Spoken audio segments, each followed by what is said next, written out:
Hi, and welcome everybody to another edition of the Winner's Circle Sports Betting Podcast. My name is Ross Benjamin of rbwins.com, and I'm joined today for a college basketball edition by one of the best college basketball handicappers you'll find anywhere in the country today, and his name is Sean Higgs.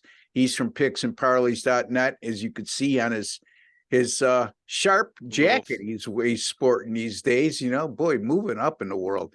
I mean, this is all, it's so big on me. Like I got to either put on like 40 pounds when I was in the 350 club, or I got to go in for a 2Xer now. It looks good, buddy. It looks good. No gaining 40 pounds. It's not good. Yeah, it's not good. I started up losing it. I don't want to go back to being a super chubster. I'll just take regular size chubster, not super size. So I didn't get a chance. Yeah, there you go. I didn't get a chance to speak with you yesterday. How was your weekend? All right, NFL, another good weekend. College hoops been up and down the last couple of weeks. It is, what am I gonna do? You can't, I can't go 10-4 every week. So I'll take a couple of 500s, 6 and 8s. I'm gonna have some losing ones, but I get on track last night. I swept the board last night in college hoops. So good for you. Like that SWAC action. There wasn't a lot of action to be had out there, but it's those kind of games kind of stick out. That's where I don't know. Just and then a card like that, I just think I obviously I won, so I've had something right. It's a good start to the week, and we had the over. We had the over on the show we did on Friday for that. Yeah, I used it as my pay pick too. So it didn't transpire the way I drew it up. And I didn't expect TCU to only score 7 in that game. Unbelievable. But I knew, we said it was going to be a very difficult chore for TCU based on their resume to hold Georgia in check offensively. And boy, oh boy, I don't even think me and you would have predicted how easy Georgia went up and down the field consistently.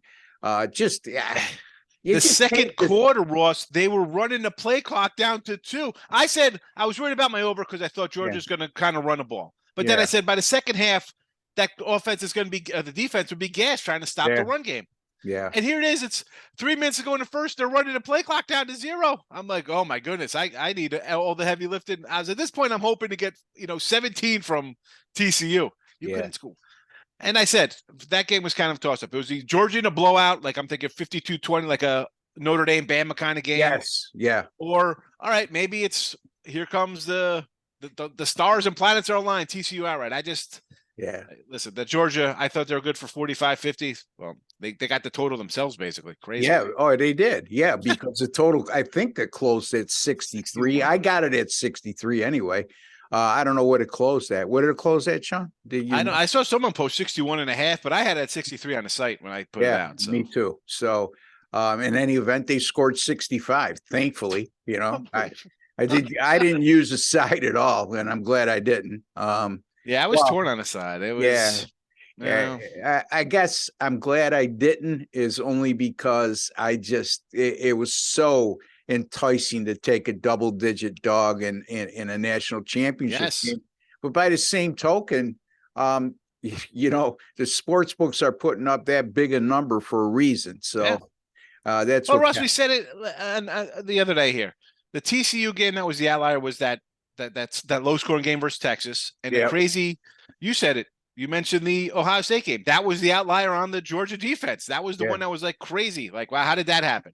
Yeah, The LSU game, they were up the whole game. That's all garbage. That's garbage yard. That doesn't even count to me. Everything else was the weirdest game was the Ohio State game. The weirdest game was the Texas game. You put those together, that's how you come up with a 14-point fave in a championship game. Exactly. And, again, I mean, you're talking about a TCU team that went into that championship game having allowed 31 points or more in 6 of their previous 12 games. So it's not like they were stopping people. They were outscoring people for the most part. And nice story. Just hate to see it end in that fashion, not only for TCU, but just college football fans in general that had no allegiance to either team. I guess you were elated if you're a Georgia bettor, but even then, if you bet Georgia, that game was over by halftime. And it's like, you could have went to sleep comfortably at halftime last night. From what you saw, I just didn't see all of a sudden TCU coming out and changing the tide in that game. They were just getting. I did. Halftime was over. My daughter was like, "Come watch the show." She wants me to watch a show on Prime with her. It's the summer I turned pretty. It's a a nice tweener. She's 12, so it's like right in her. Yeah. I like boys kind of stage, so that's what we did. It's a good time to show some family balance there, Yeah, so, not many easy ones like that. I mean, and people don't realize it. The amount of hours we put into it. We just don't throw darts up in the board, to pick games, and a lot of people don't realize that. When it comes to me and Sean, we do a lot of videos weekly, not only on this channel but on other channels as well. Sean with his 7-day-a-week show, midday money, so. We're doing things above and beyond just picking games. And, like I say on this podcast, we hope that when you watch this podcast and listen to what we have to say, it will make you a smarter sports bettor today than you were yesterday. And we're just not throwing free pricks at you and getting out after 2 minutes. So our work schedules, especially during football season, I know over the weekend, Friday and Saturday, I work 28 hours. And I looked at my wife and I said, you know what? It's winding down now.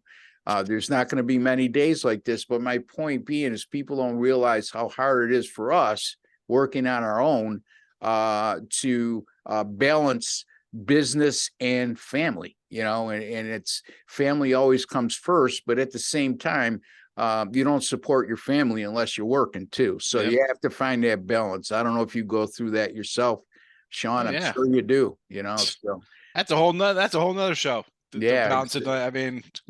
Yeah. So anyway, let's get to our college basketball picks. Sean is going to be taking a look at the North Carolina and Virginia game, and I'm going to be looking at Oklahoma State and Kansas State. So let's get right to it. And Sean, what do you got for us? So you have your old defending champs to start the year here, right? North Carolina, number 1. And then they had the most losses ever heading into the new year. So a little overreaction there. But now I have to think, is this line a little bit of an overreaction? I had Syracuse on Saturday versus Virginia. They're getting double digits. And I'm not a big Syracuse guy. Yeah. But Virginia's not built to be trucking teams by big scores. Yeah, they did blow a 23-point lead in the second half. Yeah, but exactly though. That's I mean, you're not playing bottom tier kind of team. Syracuse is a team that somehow gets into the tournament at 18 and 13s in the Sweet 16 every year. You know what I'm saying? That's a program. And now you have a North Carolina program which has now won 6 or 7. Right? Bad start, didn't look good. Who knows what the coach is doing or trying to get a good rotation. This is kind of like Kentucky, right? You got a lot of good guys. Everybody's used to being the main star. 4.5. It just seems I'm going to take 4.5 here. It seems a little bit of a, not that it's too many. I could just see the people thinking Virginia. Oh, North Carolina's bad. 5 losses. You hear about all the negative, right? So I look at the line as it's put out there, right? We're numbers guys, Ross, right? We look at the number, not that's it. And it's what people don't understand. When you guys chime in about players, we don't care. I mean, if you want to show that we're going to account for players all the time and talk about players, watch a fantasy show because it's not. I don't think I can name 4 guys at college basketball. I don't care about the guys. I mean, short of you got 5 guys out, that's something I'd look at. You got guys out. And even then, it's baked into the line when it is. Yes, it's all right. It's not news to anybody, especially today. You go on, you follow a beat writer for any college team. He's got you up to date. Yeah. But you get all the echoing, right? Because this is a ACC team. You got a national championship, ranked Virginia kind of stuff. I think you're leaving North Carolina for dead. It's too much of a talented team. They beat them last year. Again, not that means anything, but Virginia's a system, right? You kind of play division rivals, or conference rivals in this case. You kind of know how teams play. You know how to match up with them. I'm going to take the 4.5 here. Won't be shocked at an outright win. I think this is going to be a close one, though. Yeah, I need the points. I can't disagree. I mean, look, Virginia's an experienced team. They brought back all 5 starters from a season ago, and quite frankly, they haven't been. They're good, okay. But when you start talking about top 5, top 10. I don't see them being in that category, at least the way they're playing right now. Yeah. And that Syracuse game, I mean, first of all, the game before that, they lose at Pitt. And I thought Pitt, I had, I think, Tennessee Tech or Tennessee State versus Pitt in the first game. I'm like, man, I don't think Pitt's going to be good. I don't love the coach or anything. I thought they're going to be a bad team. And yet here they are. And I think Pitt beat North Carolina, I think, too, as well. Beat one. You mentioned Syracuse. They won at Syracuse. So they lost their first conference game on Saturday, and I believe it was like a 2-point decision, Pitt. And they were primed there because that's like a little letdown spot. You're rolling. You can't play like that every single game. Yeah. And college is a long season, 30-something games for these kids. That's a tough one. But yeah. And the thing about Virginia too, I mean, I don't like the way they finished the game. Like I said, against Syracuse, they blew I think a 22-point lead, not 23. Much to my chagrin, because I had Virginia in that game. That's why I had to bring that up. That's right. It was right too, because they were the biggest cover for them was 12 points in that game. So that's oh my goodness. Yeah. So I mean, in Syracuse, at 21, 47-26. Yeah, I mean, in Syracuse, you mentioned how they've had success and they don't woe you, and they all of a sudden you look up and they're in the Sweet 16. Well, they came off their first losing season last year, and this is a team that's extremely young. This is your backyard up here, Yeah, 6. They were really high on this incoming freshman class. They brought in 6 high recruits, and they also brought in a center from I believe Providence. It's irrelevant because the guy's not even hardly playing. And you could fall in Jim Boeheim's doghouse real quick, and that's what a couple of the freshmen have already. But give them credit. I mean, that young team and missing one of their best players in Benny Williams, they scratched their way back into that game somehow. And I don't know. There's something, I don't know about you, Sean, but after you watch a team a few times, you got to trust your eyes too, what you're seeing.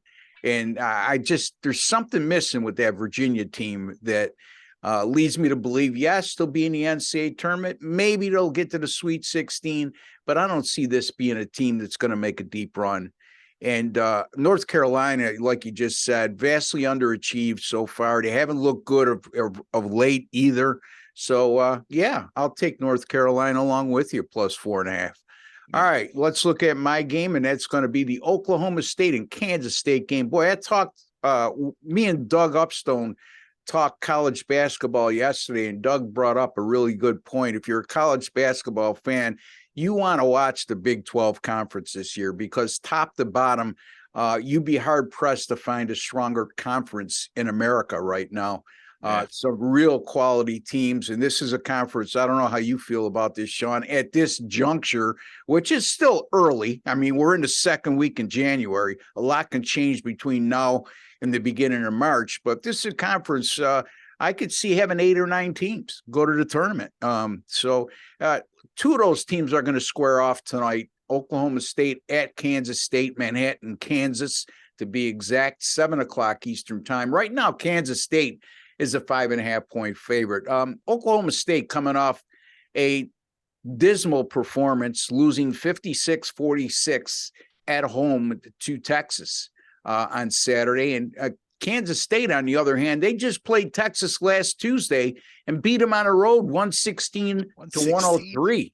Okay. That's like 2.5 games to them in the old days for K-State. Oh, yeah. And then how about Texas is usually a good defensive team, right? And they hung up 116 on them. So if you're one of those guys who likes to do head-to-head comparisons, that certainly bodes well for Kansas State. Not only that, then they turn around after that win at Texas, and they go to Baylor and they win by 2 on Saturday as well, 97-95. All of a sudden now, this team has really flown under the radar, 14-1 on the season. They've won 8 in a row.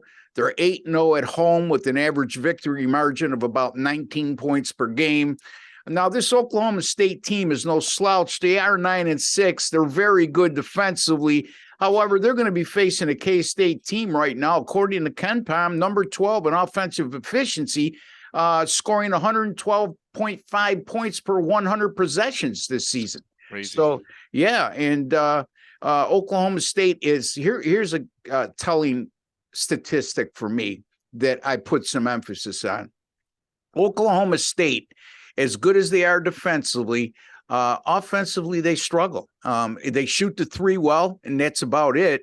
Other than that, look, they're number 330 out of 363 teams when it comes to offensive turnovers. They turn the ball over 22% of their offensive possessions. That's alarmingly high. Yeah. And then you turn that around, Sean. Kansas State, in terms of forcing turnovers, they rank number 22 in the country, forcing 22.7% turnovers on their opponent's offensive possession. So right there in itself. And then Kansas State, yeah, they're scoring a lot of points, but you know what? They're not doing it selfishly. This team averages an assist. Let me put it this way. Their percentage of assists to field goal made is 67.4%. That's extremely high, folks. That's a team that's sharing the basketball really well. And that's good for number 5 in the country. So I like the home team here. I'm going to take Kansas State late at 5.5 over Oklahoma State. I just think flat out they're the better team. And they're playing at home. So I would be a little more leery if they were on the road after the last couple wins against Baylor and Texas. But at home, I think that that emotion or lack thereof will be picked up by the home crowd. So I'm going Kansas State minus 5.5 over Oklahoma State. And Sean Higgs likes the North Carolina Tar Heels plus 4.5 at Charlottesville tonight over the Virginia Cavaliers. Sean, tell the folks where they could find you, about your podcast, and how you've been doing of late and what you got coming up. Yeah, so Picks and Parlays with Ross as well. You can have Picks and Parlays, check us out there. Midday Money, I do a show 7 days a week at 12 noon Eastern. So you can find it. Listen, I put it on Twitter. If you're on Twitter, it's on there. You know, Mr. Sean Higgs there on Twitter. But again, if you iTunes, iHeart, Spotify, Amazon Music, just type Midday Money. You can find it. YouTube, it's on YouTube. You know, the Picks and Parlays and Win Free Picks channels there. So it's a free pick show. I tell you, I give you a bunch of picks for the day that I have, and then it's off to the races. It's like talk radio, except you're in the comment section for the live chat. You know, yeah. So. And he's also got the benefit of a producer who helps him sort through those. So that helps. That helps. Yeah, I got Tim Earl with me. He jumps in because whenever there's NBA, we talk about bouncing schedule. NBA, I'm not running a bet NBA, so I'm glad that he's there. He likes his NBA. I nice Tim, you like NBA today? NBA. That's forget NBA. Load management. I saw something where Jordan was like 39. He didn't take a game off. He averaged like 37 minutes a game. You know, what I mean, like, and these guys today, like, Paul George, Kawhi Leonard. Like I said the other day, I said, let's take the Clippers in the chat. I'm like, if these guys don't show up after this week they've had of getting blown out and no showing, I'm done with the NBA. I can't. I said, and sure enough, they lose again at home. Yeah, no doubt. I can't. How do you especially you do a free pick show, Russ. So we're ahead. We got to do stuff hours and hours ahead of time, whether it's a day ahead of time or 10 hours ahead of time. Yeah, you can't do that. I'm not sitting. You got a wife. I got young kids. I got I can't sit there and 6:45 be like, all right, who's playing today? I got to get the heck out of here. There's I'll make my money in things that are set in stone. I could worry about. I'm not worried about that. I mean, they're never, because of money, they're never going to cut down on the schedule to alleviate all that. So. Yeah, I mean, it's a grind in the NBA. That's why I really, really hone in when it comes to the playoffs. But, I still play my NBA. I'm 26-13 dating back to last year with my NBA 10-star top plays, which are my best bets. By the way, I finished the college football season on an 18-7-1 run, which is 72%, including last night's winner. Good job. With the TCU and Georgia game over the total of 63. My NFL since January 30th of 2022, 62-48. Can I do better? Yes, but that's solid. It'll make you a lot of money just within that record. Football overall, which is college football, NFL combined, 38-24 with my last 62, which is good for 61%. NFL 10-star top plays, 13-6 this year, 24-11 with my last 35 dating back to last year. And lastly, my college basketball 10-star top plays over the last 4 years, 102-77. That's good for 57%. So getting it done, a lot of money to be made. Where can you find me? rbwins.com. That's rbwins.com. That's my personal website. And again, folks, you could find Sean Higgs and his great picks over at picksandparleys.net. And don't forget, tune in and give it a shot. Sean's Midday Money podcast, which airs every day, Monday through Sunday at 12 noon Eastern time. And you can catch all the archives of that show over at the Picks and Parleys YouTube channel as well. Sean, always a pleasure. And Sean's going to be with us 4 times this week. So you guys are in for a treat, and so am I. Sean, always little NFL coming up. We got apparently there's a wild card weekend or something. Some NFL's on tap. Not done with football yet.